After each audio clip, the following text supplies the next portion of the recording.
जल्दी से बडगाम का भी रुख कर लेते हैं। आसिफ मेरे साथ मौजूद हैं।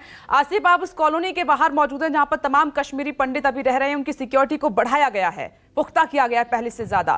क्या है जमीनी हालात इस वक्त वहां?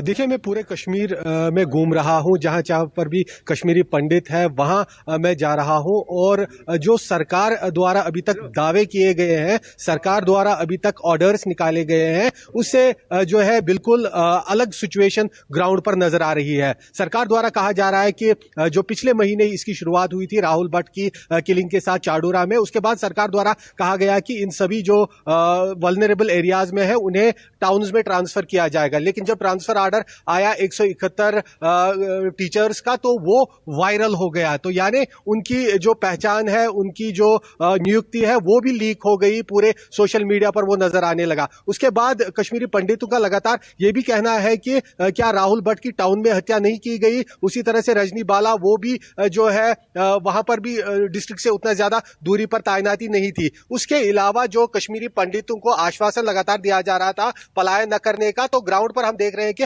अधिकतर कश्मीरी पंडित यहां से जा चुके हैं। कई कश्मीरी पंडित आज स्कूलों में आवेदन कर रहे हैं अपने बच्चों की माइग्रेशन को लेकर। कई जो कश्मीरी पंडित, हालांकि सरकार की तरफ से बारामूला में कहा गया कि इनकी ऑनलाइन बच्चों की ऑनलाइन शिक्षा फिलहाल की जाएगी जब तक वो फिजिकली स्कूल जा पाएंगे। लेकिन जो सिचुएशन है वो लगातार वल्नरेबल बनी हुई है और जो कश्मीरी पंडित है वो आज भी सड़कों पर संघर्ष करता नजर आ रहा है। कुछ कश्मीरी पंडित यहाँ बडगाम शेखपुरा में मेरे साथ है, सीधा इन्हीं के पास पहुंचेंगे। सर, आप बताइए, जो सरकार द्वारा कहा जा रहा है, आपको आज का डेट दिया गया था, तो क्या आपको लग रहा है सरकार द्वारा कोई आपकी मांग मानी गई और आप लोगों का क्या कहना है? नहीं, हमें तो विश्वास है सरकार पे, ऐसा नहीं है, क्योंकि जो लाइफ थ्रेट हमारे लिए है इस समय, जो टारगेट किलिंग हो रही है, हम इस सरकार को तो पूरा ज्ञात है यहाँ की सिचुएशन। इवन गवर्नर साहब ने भी खुद बोला है हमारी मीटिंग में कि हालात ठीक नहीं है। हम ये डिमांड करते हैं, अभी भी यहाँ डिमांड एक ही डिमांड है हमारी, कि जब तक ये हालात ठीक नहीं होंगे तब तक हमें डेपुटेशन पे ये बाहर भेजें, चाहे 3 साल लगे 2 साल लगे।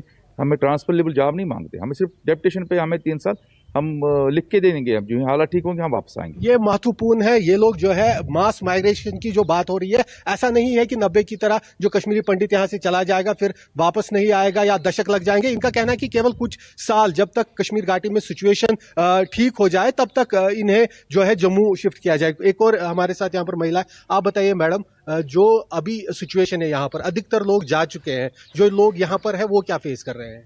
वो सेम ये हॉस्टेज की तरह रहना पड़ रहा है। बट बहुत सारे लोगों को यहाँ से जाएंगे, क्योंकि हमारा जो प्रोटेस्ट होगा वो कंटिन्यू रहेगा जम्मू में ही।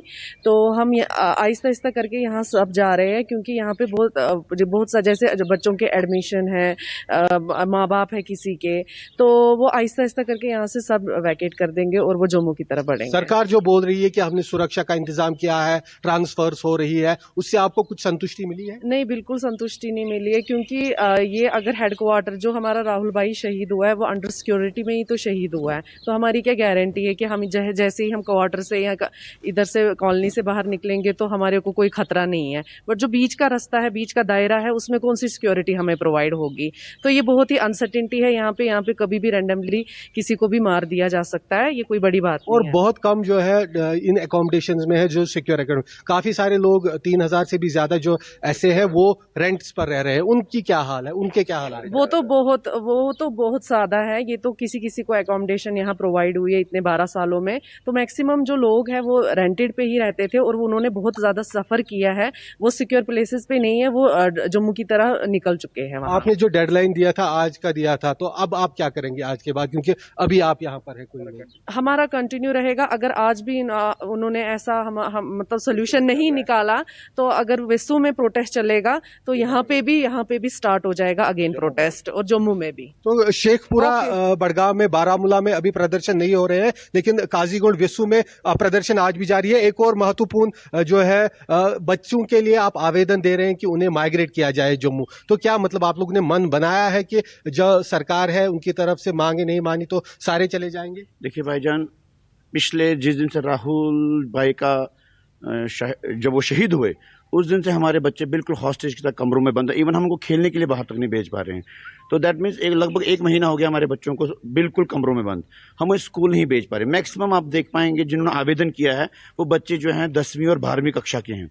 तो आप सब जानते हैं कि 10वीं और 12वीं कक्षा बच्चे का कैरियर जो है डिसाइड करता है। तो अगर हम बच्चों को अंदर बंद रखेंगे तो हम तो मानसिक तौर पे बीमार हो चुके हैं, हमारे बच्चे भी हो रहे हैं।